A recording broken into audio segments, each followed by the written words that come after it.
കർത്താവിന്റെ നാമം മഹത്വപ്പെടുമാറാകട്ടെ.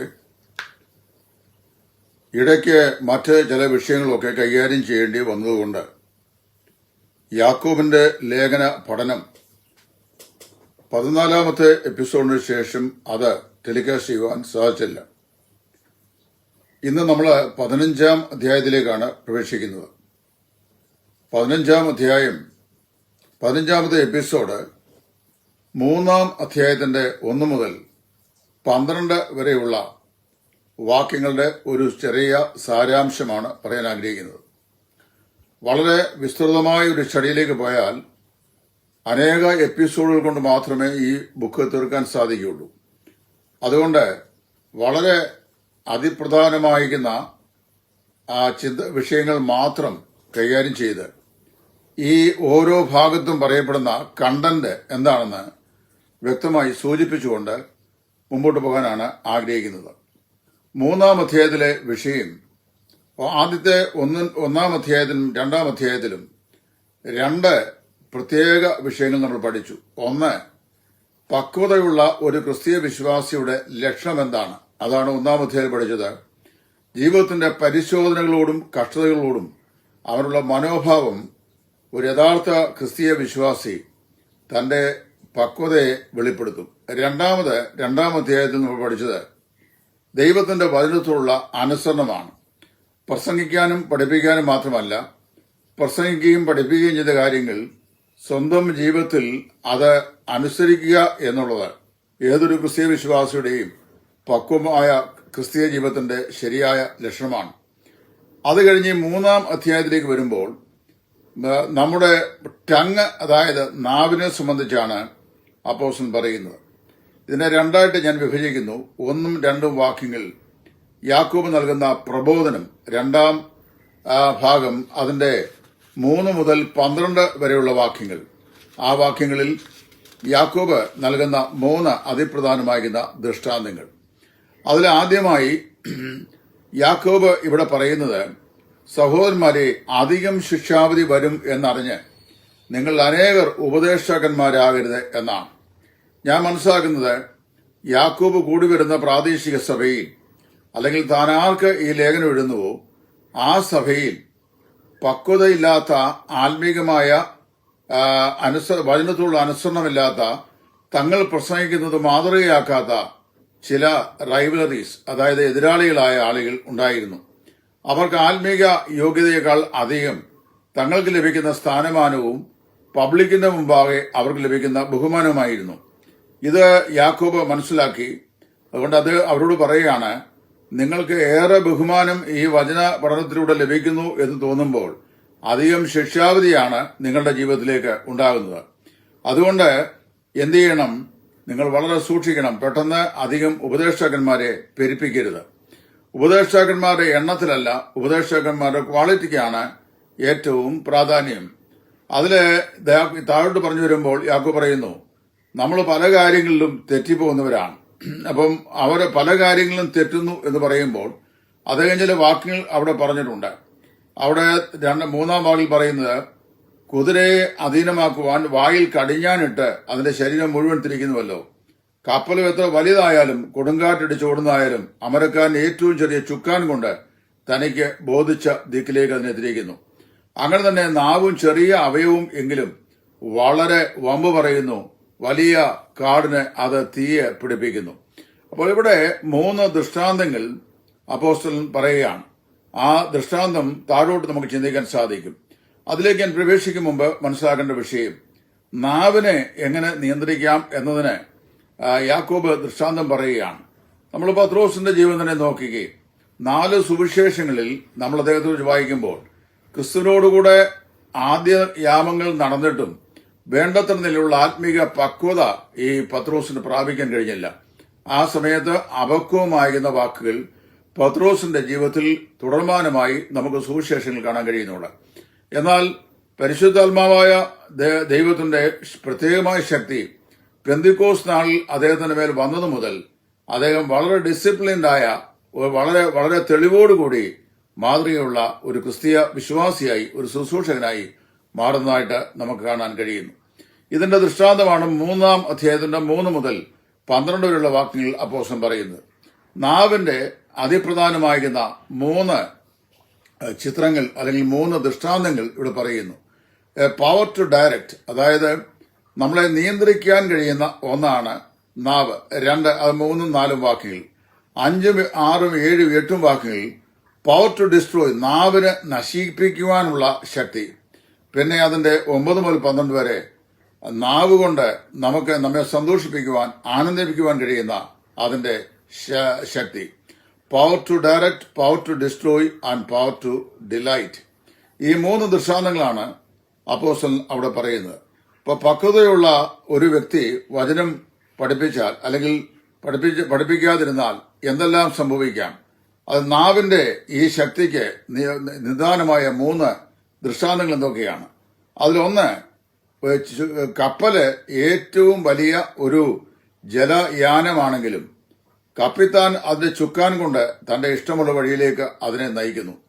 കുതിര എത്ര ശക്തിമത്തായ ഒരു ജീവിയാണെങ്കിലും അതിന്റെ പുറത്തിരിക്കുന്ന റൈഡറ് അതിന്റെ മൂക്കിലൂടെ വായിലൂടെയും കടത്തിവിടിക്കുന്ന കടിഞ്ഞാണ് കൊണ്ട് അതിനെ നിയന്ത്രിക്കുന്നു. എന്നാൽ ശരീരത്തിലെ ഏറ്റവും ചെറിയ അവയവമായിരുന്ന ഈ നാവിനെ മനുഷ്യന് ഒരിക്കലും നിയന്ത്രിക്കുവാൻ കഴിയുകയില്ല. എന്നാൽ അതിനെ നിയന്ത്രിക്കാൻ കഴിയുന്നത് കർത്താവിനും പരിശുദ്ധാത്മ ശക്തിക്കും മാത്രമേ സാധിക്കുകയുള്ളൂ എന്ന് ഇവിടെ അപ്പോസ്തലൻ പറയുകയാണ്. അപ്പൊ നമ്മുടെ ജീവിതത്തിൽ നാവിന്റെ വ്യക്തമായ ശക്തി ഏതെല്ലാം നിലയിൽ, അതുപോലെ തന്നെയാണ് നമ്മുടെ നാവ് കൊണ്ട് നമ്മൾ ചെയ്യുന്ന കാര്യങ്ങൾ. നമുക്കൊരാളെ പ്രോത്സാഹിപ്പിക്കാൻ സാധിക്കും, ഒരാളെ ശരിയായ പാതയിലൂടെ നടത്താൻ സാധിക്കും, ഒരാളുടെ ജീവിതത്തിന് അനുഗ്രഹമായി തരുവാൻ സാധിക്കും. അപ്പോൾ വാസ്തവത്തില് നാവ് വളരെ ശക്തമായി പരിശുദ്ധാത്മാവിനാൽ നിയന്ത്രിക്കപ്പെടേണ്ടതാണ് എന്ന് യാക്കോബ് പറയുന്നു. രണ്ടാമത് പറയുന്നത് പവർ ടു ഡിസ്ട്രോയ്, നാവിനെ നശിപ്പിക്കാനുള്ള പ്രത്യേകമായ കഴിവ്. എന്തെല്ലാമാണ് കഴിവ്? ഇവിടെ 1-ാം ഭാഗത്ത് നിയന്ത്രണത്തോട് പറയുമ്പോൾ 2 കാര്യങ്ങളാണ് പറയുന്നത്. ബിറ്റ് ആൻഡ് റൈഡർ, അതായത് കുതിരയുടെ കടിഞ്ഞാണും അതുപോലെ കപ്പലിന്റെ നങ്കൂരം അല്ലെങ്കിൽ ചുക്കാൻ, ഇത് രണ്ടും എപ്രകാരം കുതിരയെയും കപ്പലിനെയും നിയന്ത്രിക്കുന്നുവോ അതുപോലെ നാവ് അത് ശരീരത്തെ മൊത്തമായി നിയന്ത്രിക്കുന്ന ഘടകമാണ് എന്ന് പറയുകയാണ്. 2-ാം ഭാഗത്തേക്ക് വരുമ്പോൾ നമുക്ക് ദൈവം തന്നിരിക്കുന്ന ഈ സോഫ്റ്റ് അവയവമാകുന്ന നാവ് എങ്ങനെ മറ്റുള്ള നശീകരണ പ്രവൃത്തിക്ക് വേണ്ടി ഉപയോഗിക്കുവാനായിട്ട് സാധിക്കും എന്ന് പറയുകയാണ്. ഒരു വസ്തുവിന്റെ വലിപ്പം കൊണ്ടല്ല അതിന്റെ ശക്തിയെ നമ്മൾ നിർണ്ണയിക്കേണ്ടത്. അങ്ങനെ ചോദിച്ചാൽ ആറ്റം ബോംബ് ഒരു പക്ഷെങ്കിൽ വളരെ വലിയ ഒരു സാധനമല്ല, എന്നാൽ അത് ഒരു ഭൂഖണ്ഡത്തെ മുഴുവൻ നശിപ്പിക്കാൻ അത് ശക്തിമത്താണ് എന്ന് പറഞ്ഞാൽ നാവും അത്രമാത്രം ചെറിയ അവയവമാണെങ്കിലും അതിന് ഒരു നാശോന്മുഖ ശക്തി അതിൻ്റെത് വളരെ വലുതാണ് എന്ന് പറയുന്നു. നമ്മുടെ കർത്താവ് പറയുമ്പോൾ ഹൃദയം നിറഞ്ഞു കവിയുന്നല്ലോ വായു സംസാരിക്കുന്നത് എന്ന് പറഞ്ഞിട്ടുണ്ട്. ഹൃദയത്തിൽ നിന്ന് പൊന്തിവിടുന്നതാണ് നാവിലൂടെ വാസ്തവത്തിൽ അത് പുറത്ത് വരുന്നത്. അത് നമ്മൾ പ്രത്യേകം മനസ്സിലാക്കണം. പലപ്പോഴും അപവാദം പറയുക, നുണ പറഞ്ഞു പരത്തുക, അതുപോലെ തന്നെ മറ്റുള്ളവരെ കുറിച്ച് അസത്യമായ പ്രസ്താവനകൾ ചെയ്യുക, ഇതൊക്കെ ഒരാളെ നശിപ്പിക്കാനായിട്ട് പലപ്പോഴും നാവ് കൊണ്ട് ഉപയോഗിക്കപ്പെടുന്ന വിഷയങ്ങളാണ്. നമ്മുടെ ജീവിതത്തിൽ ഈ നുണപ്രചരണങ്ങൾക്കും കപടതകൾക്കും അത് വ്യാജം പരത്തുന്നതിനുമൊക്കെ പ്രത്യേകം കൃപാപരമുള്ള ആളുകൾ ആത്മീയ ലോകത്ത് ധാരാളം ഉണ്ട്. ഒരുവൻ സ്വപ്നം കാണാത്ത കാര്യം പോലും അവനെക്കുറിച്ച് പറഞ്ഞ് ആളുകളെ വിശ്വസിപ്പിച്ച് കളയും. അതിശയോക്തി പറയുന്ന നാവിന്റെ വേറൊരു പ്രത്യേക സ്വഭാവമാണ്. ചൊല്ലുള്ളതിൽ കവിഞ്ഞുള്ളതെല്ലാം അതിശയോക്തിയാം, തെല്ലതിൽ സ്പർശമില്ലാതെയിൽ അലങ്കാരം ഒന്നുമേ എന്നാണ് കവി പാടിയിട്ടുള്ളത്. മിക്കവാറും ഈ അതിശയോക്തി എല്ലാ പ്രയോഗങ്ങളിലും ഉണ്ടാവാം. അലങ്കാരങ്ങൾ അതിശയോക്തിയുടെ കണികയില്ലാത്ത അലങ്കാരങ്ങൾ വളരെ കുറവാണ്. പക്ഷെ ഒരു കാര്യം മനസ്സിലാക്കേണ്ടതായിട്ടുണ്ട്. നമ്മുടെ ജീവിതത്തിൽ ഈ അതിശയോക്തികൾ നമുക്ക് ചെയ്യാവുന്നതിലധികം അല്ലെങ്കിൽ ചെയ്യുന്നതിലധികം അതിശയോക്തികൾ പറഞ്ഞ് മറ്റുള്ളവരെ വിശ്വസിപ്പിക്കുന്നത് നാവിന്റെ പ്രത്യേകതയാണ്. മറ്റുള്ളവരുടെ ഭോഷ്കം വ്യാജവും പറയുക. ധാരാളം ദൃഷ്ടാന്തങ്ങൾ തിരുവെഴുത്ത് തന്നെ അതിന് പറയാനുണ്ട്. നമ്മൾ വായിക്കുമ്പോൾ ഈ അഹീതോഫേലിനെ കുറിച്ച് വായിക്കുന്നുണ്ട്. ശമൂവേലിന്റെ പുസ്തകത്തില് ദാവീദിന്റെ സിംഹാസനം അവന്റെ മകൻ അബ്ശാലോം പിടിച്ചെടുത്ത് പ്രാണരക്ഷാർത്ഥം ഈ ദാവീദ് യോർദാൻ കടന്ന് അക്കരയ്ക്ക് ഓടിപ്പോകുമ്പോൾ തന്റെ മന്ത്രിയായിരുന്ന തന്നോട് മേശയിൽ നിത്യം ഭക്ഷിച്ചുകൊണ്ടിരുന്ന അഹീതോഫേൽ ദാവീദിനെ ഇല്ലായ്മ ചെയ്യാൻ, നശിപ്പിച്ചു കളയാൻ അവന്റെ മകനായ അബ്ശാലോമിന് പറഞ്ഞുകൊടുത്ത ബുദ്ധി ഉപദേശം നമ്മൾ തിരുവെഴുത്തിൽ വായിക്കുന്നുണ്ട്. നീ പോയി നിന്റെ അപ്പന്റെ വെപ്പാട്ടികളുമായി പരസ്യമായി ശയിക്കുക, അങ്ങനെ നീ അവന്റെ മാനത്തെ ലജ്ജയാക്കി മാറ്റും എന്നാണ് അവൻ പറഞ്ഞു കൊടുത്തത്. ഈ അബ്ശാലോ ഇദ്ദേഹത്തിന് അഹീതോബേലിന്റെ ഈ ആലോചന കേട്ട ദാവീദ് നെഞ്ചത്ത് അടിച്ച് യഹോവേ അഹീതോബേലിന്റെ ആലോചനയെ അബദ്ധമാക്കണമെന്ന് പ്രാർത്ഥിക്കുകയാണ് ചെയ്തത്. അത്രമാത്രം ഡിസ്ട്രക്റ്റീവായ വാക്കുകൾ മറ്റുള്ളവരെ കുറിച്ച് സംസാരിച്ച് ദോഷം ചെയ്യുന്ന ആളുകളുണ്ട്. നുണപ്രചരണങ്ങൾ ചെയ്യുന്നത്. സീബ മെഫീബോശനെ കുറിച്ച് ദാവീദിനോട് പറഞ്ഞ കല്ല് വെച്ച നുണ, മെഫീബോശേത്തിന്, മുടന്തനായ മെഫീബോശേത്തിന്, ബലഹീനായ മെഫീബോശേത്തിന് ദാവീദ് നൽകേണ്ടിയിരുന്ന ഓഹരികൾ ഇല്ലാതെയാക്കുവാൻ ഇടയായിത്തീർന്നു. നമുക്ക് ഏതെങ്കിലും നിലയിലുള്ള നന്മകളോ സഹായങ്ങളോ സാമ്പത്തിക സഹായങ്ങളോ ഒക്കെ ചെയ്യുന്ന ആളുകൾ, അവരെ തെരഞ്ഞുപിടിച്ച് അസൂയാലുക്കളായ ചില ആളുകൾ മറ്റുള്ളവർ ആരെക്കുറിച്ച് പറയുന്നോ അവരൊരിക്കൽ പോലും സ്വപ്നം കാണാത്ത നിലയിലുള്ള വ്യാജവും ഭോഷ്കും പറഞ്ഞ് വിശ്വസിപ്പിച്ച് കൈ തിരിച്ചു കളയുന്ന ആളുകളുണ്ട്. അങ്ങനെയുള്ള സാഡിസം ചെയ്ത് അതിൽ സന്തോഷിക്കുന്ന ആളുകളുണ്ട്. ഒരു പക്ഷെങ്കിൽ ഈ വ്യക്തിയോടുള്ള വ്യക്തിവൈരാഗ്യമോ പകയോ അല്ലെങ്കിൽ അദ്ദേഹത്തെ കീഴ്പ്പെടുത്തി ഭരിക്കാൻ കഴിയാത്തതിൻ്റെതായിട്ടുള്ള മാനസിക സംഘർഷം കൊണ്ടോ ഒക്കെ ആയിരിക്കാം അങ്ങനെ ചെയ്യുന്നത്. അങ്ങനെ ചെയ്യുന്ന ധാരാളം ആളുകളുണ്ട്. നുണപ്രചരണങ്ങൾ, അതുപോലെ വ്യാജ പ്രസ്താവനകൾ, ദുരാലോചനകൾ പറഞ്ഞുകൊടുത്ത് ആളുകളെ ബ്രെയിൻ വാഷ് ചെയ്യുക, അതുപോലെ അപവാദങ്ങൾ പറഞ്ഞു വരുത്തി വിശ്വസിപ്പിക്കുക. ഇതെല്ലാം നാവ് കൊണ്ട് ചെയ്യുന്ന ഏറ്റവും ഭയങ്കരമായ നശീകരണ പ്രവൃത്തികളാണ്. മറ്റുള്ളവരുടെ പാപങ്ങൾ നമ്മൾ ഓഹരിക്കാരാകരുത് എന്നും ദൈവവചനം പറഞ്ഞിട്ടുണ്ട്. നമുക്ക് വസ്തുനിഷ്ഠമായി നേരിട്ടറിയാത്ത പല കാര്യങ്ങളെയും മറ്റുള്ള ആളുകൾ തങ്ങളുടെ അസൂയ കൊണ്ടോ മറ്റോ പറഞ്ഞ് വിശ്വസിപ്പിച്ചിട്ട് അവർക്കുണ്ടാകേണ്ട നന്മകൾക്ക് കൂച്ചുവിലങ്ങ് ഇടുവാൻ നമ്മൾ മുഖാന്തരമായി തീർന്നാൽ വാസ്തവത്തിൽ അത് ഏറ്റവും പാപകരമായ പ്രവൃത്തിയാണ്. നാവ് അടങ്ങാത്ത ഒരു ദോഷം എന്നാണ് ഇവിടെ നമ്മൾ വായിക്കുന്നത്. അപ്പൊ ഇവിടെ നാവ് നാശോന്മുഖമായ നിലയിൽ ഉപയോഗിക്കാൻ മനുഷ്യന് സാധിക്കും എന്ന് വളരെ വ്യക്തമായി പറയുന്നു. No man can control the tongue of man but the holy spirit of God. ദൈവത്തിന്റെ പരിശുദ്ധാത്മാവിനല്ലാതെ മറ്റാർക്കും നാവിന്റെ ഈ ഭയങ്കരമായിരിക്കുന്ന നുണയെ അല്ലെങ്കിൽ ഈ ദോഷത്തെ ഇല്ലായ്മ ചെയ്യാൻ കഴിയില്ല. എരിവ് കയറ്റിയ ആളുകളെ ബദ്ധശത്രുക്കളാക്കി മാറ്റുന്ന ആളുകളുണ്ട്. ഇതൊക്കെ നാം നമ്മെ തന്നെ ശോധന ചെയ്യേണ്ട വിഷയങ്ങളാണ്. ഇനി അടുത്തതായി പറയുന്നത് നാവ് നമ്മെ സന്തോഷിപ്പിക്കുന്ന ഒന്നാണ്. അതിന്റെ 9 മുതൽ 12 വരെയുള്ള വാക്യങ്ങൾ. ആദ്യത്തെ 2 വാക്യങ്ങൾ പറഞ്ഞു, 1ഉം 2ഉം വാക്കുകൾ പറഞ്ഞു, 3ഉം 4ഉം വാക്കുകൾ പറഞ്ഞു. അതിന് നമ്മളെ ജീവിതത്തെ നിയന്ത്രിക്കാനുള്ള ശക്തിയുണ്ട്.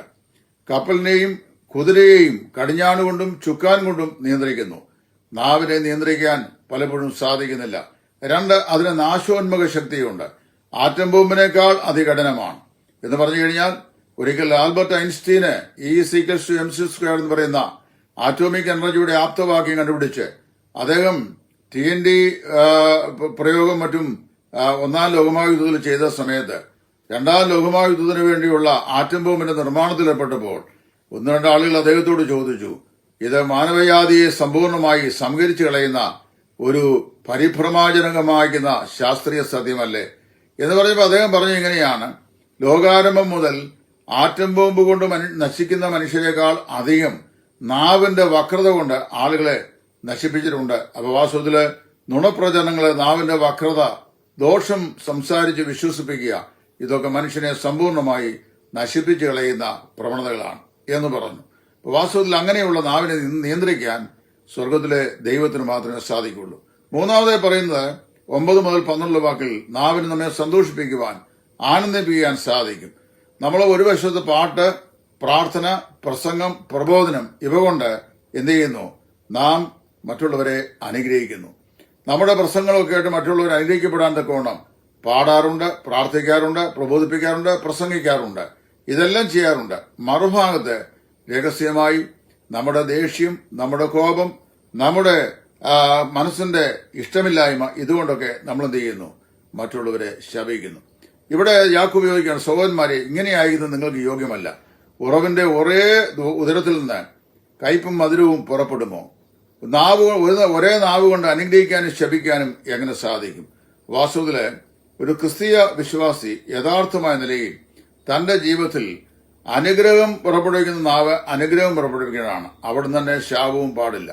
ഒരു ഭാഗത്ത് ഞങ്ങൾ പ്രാർത്ഥിക്കുന്നുണ്ട് സഹോദരന് വേണ്ടി എന്ന് പറയും, മറുഭാഗത്ത് തിരിഞ്ഞ് നയപൈസയുടെ ഉപകാരം ചെയ്യരുത് എന്ന് പറയുകയും ചെയ്യുന്ന ഒരേ നാവ്. എനിക്ക് അങ്ങനെയുള്ള ചില ആളുകളെ അറിയാം. ഒരിക്കലൊരു സ്നേഹിതൻ അദ്ദേഹത്തിന്റെ ഭയങ്കരമായ ഒരു അനർത്ഥത്തിൽ എന്ന് പറഞ്ഞാൽ അദ്ദേഹം പിടിക്കപ്പെട്ടു പോകുന്ന ഒരു അനർത്ഥത്തിൽ അദ്ദേഹത്തെ മാനുഷികമായ പരിഗണനയാൽ സഹായിക്കണം എന്നെനിക്ക് തോന്നി. അങ്ങനെ ഞാൻ അദ്ദേഹത്തെ സഹായിച്ചു.